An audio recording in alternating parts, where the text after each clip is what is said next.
자, 사무엘상 강의 20번째 시간입니다. 오늘은 사무엘상 14장, 지난주에 다 보지 못했던 14장 말씀들을 마저 보고 이제 다음 주에 15장으로 넘어가려고 하는데요.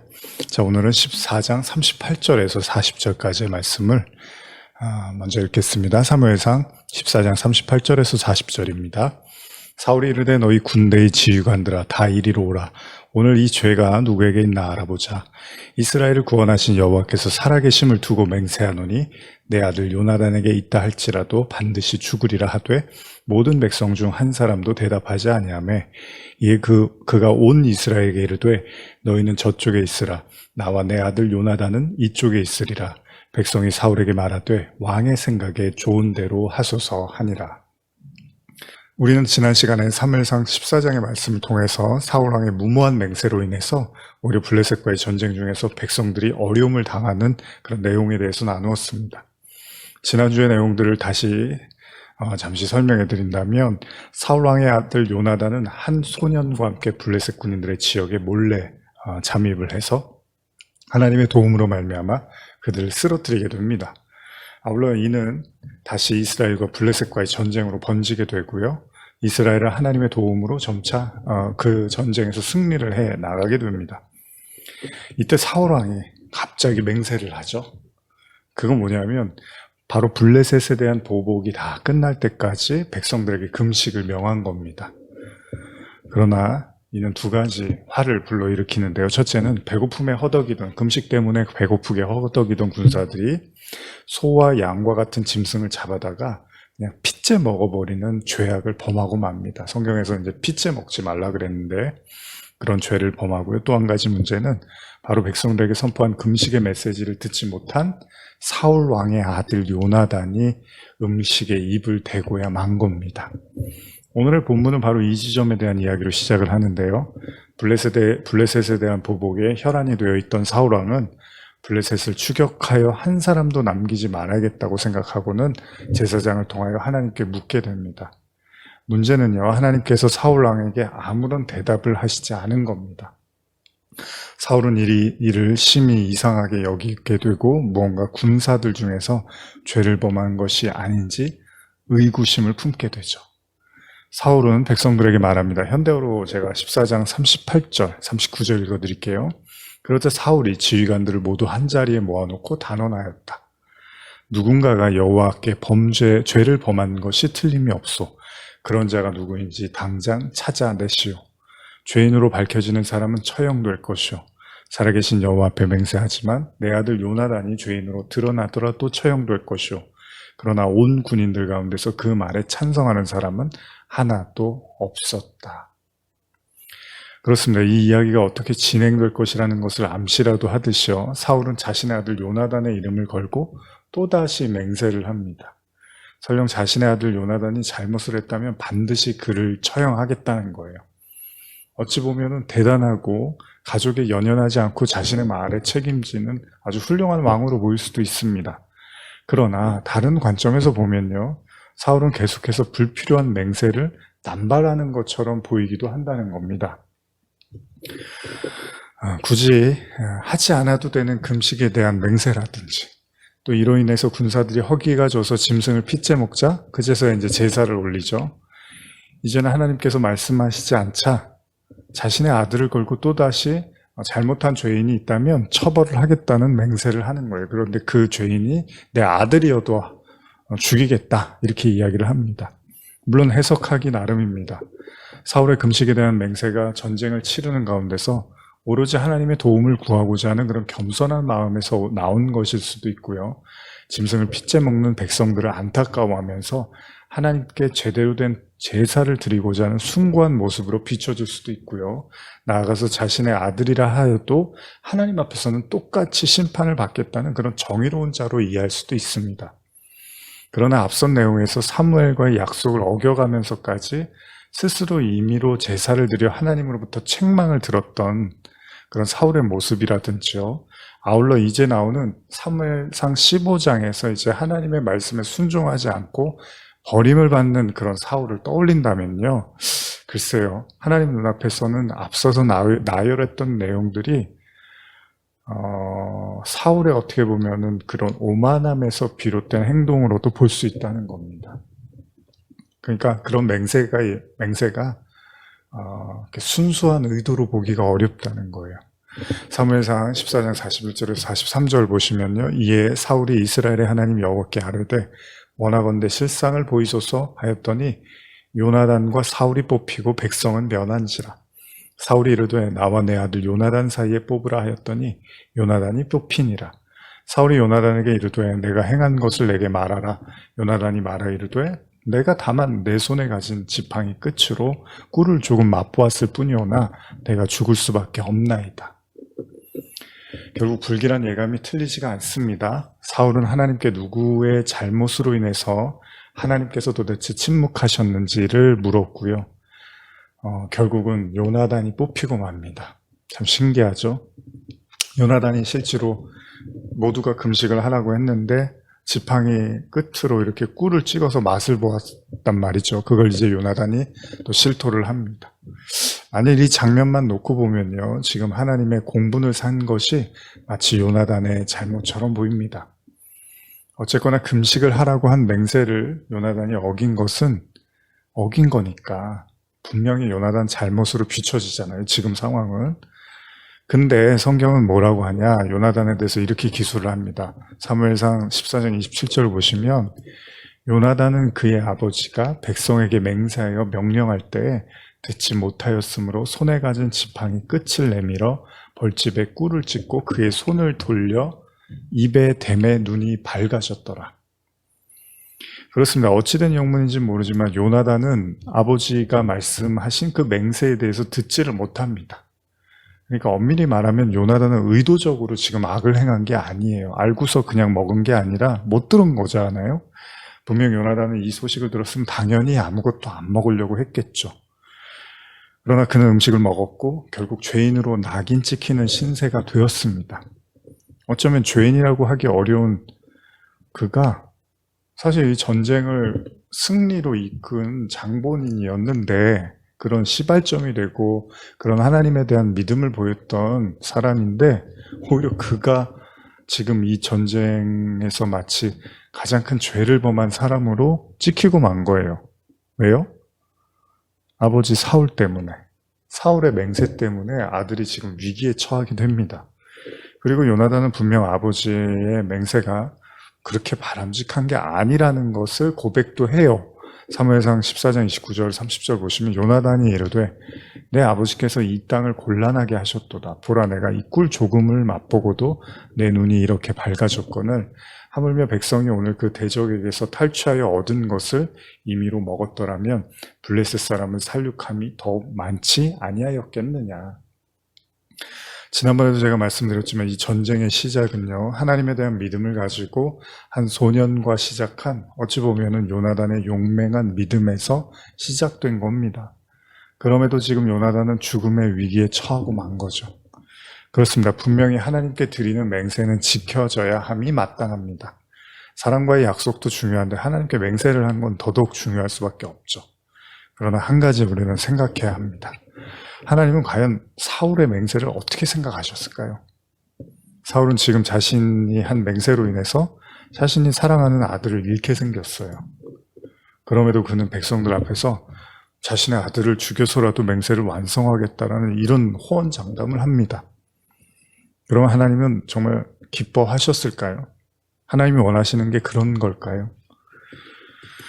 네가 나한테 맹세했으니까 이유 불문하고 네 아들이 죄를 졌으니까 맹세를 반드시 지켜야지. 그래, 그렇게 지키면 내가 칭찬해 줄게. 네 아들이라도 잡아서 죽여야지.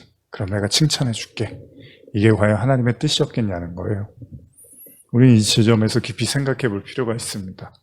지금 사울왕은 자신의 맹세로 인해서 백성들을 힘들게 하고요. 심지어는 죄를 짓게 만들고 나아가서는 믿음으로 하나님을 의지하고 전장에 뛰어든 어찌 보면 이 전쟁의 주인공인 요나단을 죽음의 궁지로 몰고 갑니다. 그렇다면 하나님께서 사울의 물음에 침묵하시면서까지 굳이 요나단이 죄인임을 드러내신 이유가 뭘까요? 하나님께서 사울에게 대답을 안 하셔서 이제 이 사단이 난 거거든요. 하나님이 침묵하시니까 사울이 왜 하나님이 침묵하시지? 우리가 죄졌나 보다. 그래서 찾아보니까 요나단의 죄가 드러난 거예요. 그러면 하나님이 왜 그에게 침묵하셨고 그로 인해서 요나단의 죄를 드러내셨을까요? 근데 한번 이 구절을 한번 생각해 보십시오. 사무엘상 14장 44절 45절인데요. 사울이 이르되 요나단아 내가 반드시 죽으리라. 그렇지 않으면 하나님이 내게 벌을 내리시고 또 내리시기를 원하노라 하니 백성이 사울에게 말하되 이스라엘의 이 큰 구원을 이룬 요나단이 죽겠나이까? 결단코 그러지 아니하나이다. 여호와의 살아계심을 두고 맹세하옵나니 그의 머리털 하나도 땅에 떨어지지 아니할 것은 그가 오늘 하나님과 동역하였음이니이다.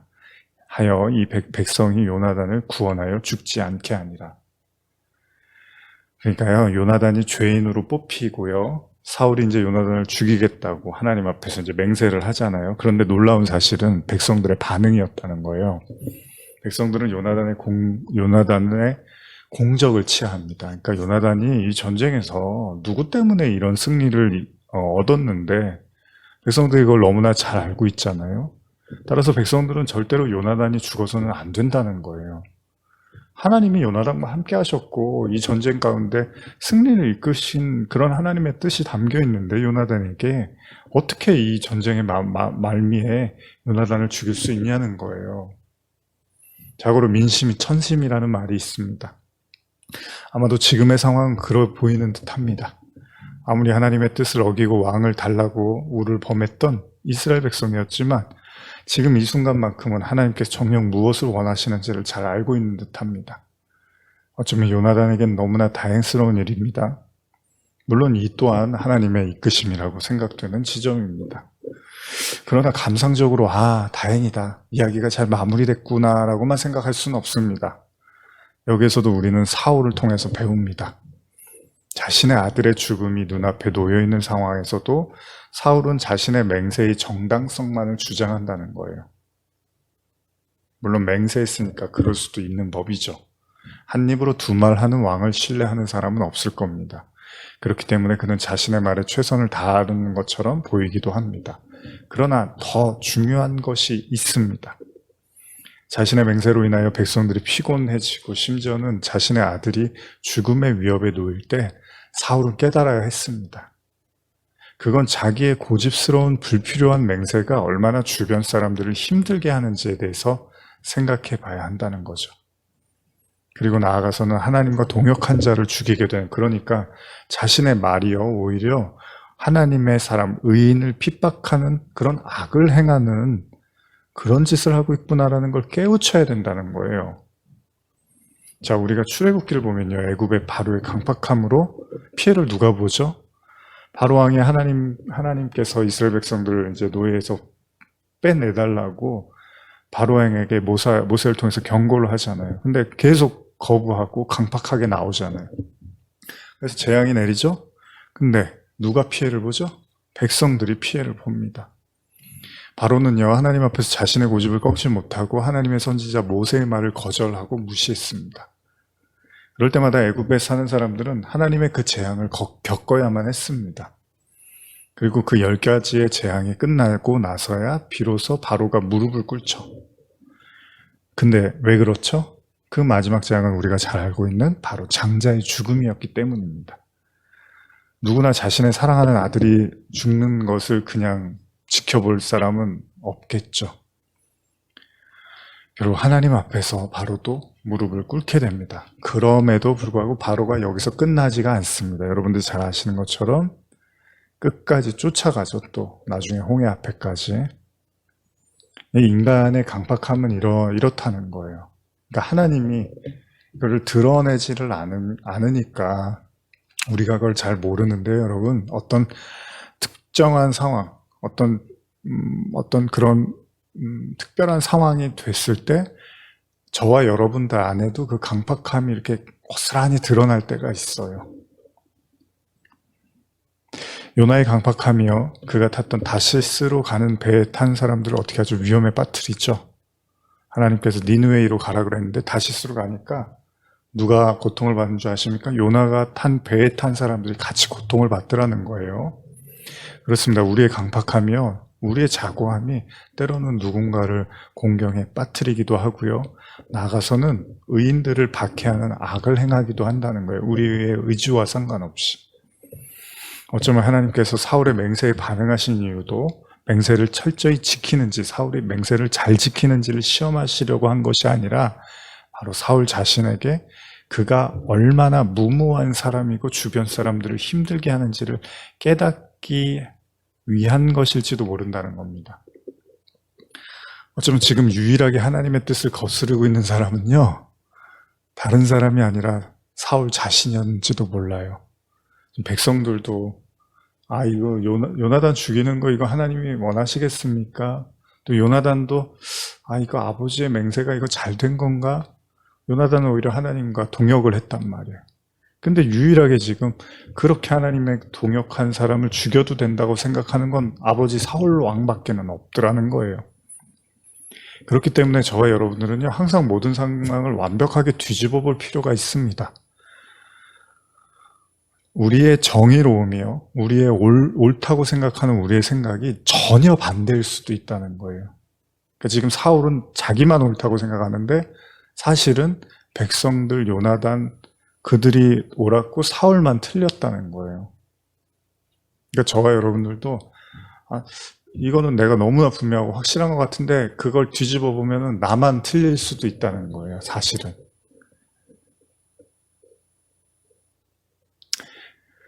그리고 그런 잘못된 우리의 신념이나 맹세가 오히려 주변 사람들에게 피해를 끼칠 수도 있다는 겁니다.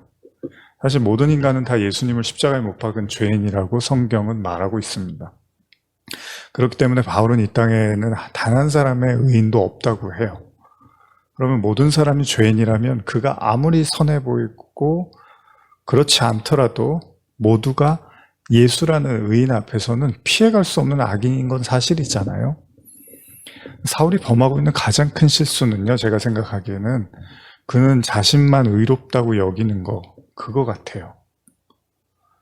그렇기 때문에 그는 하나님께서 진짜 무엇을 원하는지에 대해서 관심이 없고요. 오로지 내가 어떻게 하면 의로움을 사람들에게 계속해서 공표하고 드러내고 나타낼 수 있을까에 대한 하나님의 뜻을 완전히 역행하는 행동만 계속하고 있더라는 겁니다. 인간의 의의를요, 하나님의 의로 대체하지 못하면 결국 인간은 스스로의 의에 취해서 나중에는 사울처럼 하나님의 버림을 받고도요, 백성들의 환호와 인정만 있으면 문제가 없다고 생각하면서 살아갈지도 모릅니다. 가만히 생각해 보십시오. 오늘날 많은 크리스찬들도 과연 정말 하나님도 똑같이 주변 사람들이 나를 그렇게 대한다고 나를 인정해주고 주변 사람들이 나에게 엄지를 올려주고 나를 좋은 사람이라고 얘기해준다 하더라도 정말 하나님하고도 그런 건가? 사울왕은 그러는 거예요. 하나님이 자기를 버리고 하나님의 뜻이고 아니고 그게 중요한 게 아니라 백성들이 환호해주면 되는 거예요. 오늘날 우리 자신도 그럴 수 있다는 겁니다. 하나님을 믿는다고 말하는 우리 모두의 현실일 수도 있습니다. 사실 다음 시간에도 제가 나누겠지만 사울이 원했던 건 하나님의 사람으로서의 삶이 아니라요, 세상에서 군림하고 싶은 왕으로서의 삶이었다는 거예요. 그래도 다행인 건요, 하나님께서 백성들의 입을 통하여 요나단을 구해주셨다는 거죠. 누구로부터요? 사울로부터. 참 아이러니하지 않습니까? 아들을 지키고 오히려 맹세를 부정하면서까지라도 차라리 자신을 죽여달라고 호소하는 것이 원래 부모잖아요. 자기 자녀가 죽게 될 때 차라리 나를 어떻게 하세요. 제 맹세를 어떻게 좀 번복할 수는 없을까요? 이렇게라도 호소하는 게 부모의 심정인데 사울은요, 오히려 자기 아들을 더 궁지로 몰고 가고 있고요. 그리고 그렇게 죽음의 직전에 하나님이 오히려 요나단을 살려주시더라는 거예요. 백성들을 통해서. 분명히 이 내용만 놓고 보면요, 예수님이 하신 말씀이 틀리지만은 않아 보입니다. 마태복음 10장 35절에서 37절인데요. 내가 온 것은 사람이 그 아버지와 딸이 어머니와 며느리가 시어머니와 불화하게 하려 함이니 사람의 원수가 자기 집안 식구리라. 아버지나 어머니를 나보다 더 사랑하는 자는 내게 합당하지 아니하고 아들이나 딸을 나보다 더 사랑하는 자도 내게 합당하지 아니하며 여러분들이 잘 아시는 말씀이죠. 집안 식구가 원수래요, 예수님. 물론 뭐 여러 가지 의미가 담겨 있지만 지금의 본문을 보면 요나단한테는 지금 아버지가 원수처럼 행동을 하고 있는 거예요. 설교를 마무리하면서 이제 다음 시간에 15장을 통해서 드디어 이제 사울 왕이 하나님께 버림받는 장면을 보게 되는데요. 분명한 한 가지 사실은요. 사울은 앞선 엘리 제사장처럼요. 아들 요나단을 하나님보다 더 사랑하지는 않았던 걸로 보입니다. 엘리 제사장은 너무나 그 아들들을 하나님보다 귀하게 여겨서 문제가 됐는데 지금 사울이 하는 행동은 분명한 사실은 하나님보다 요나단이 더 귀해 보이지는 않습니다. 그런데 더 분명한 사실은요.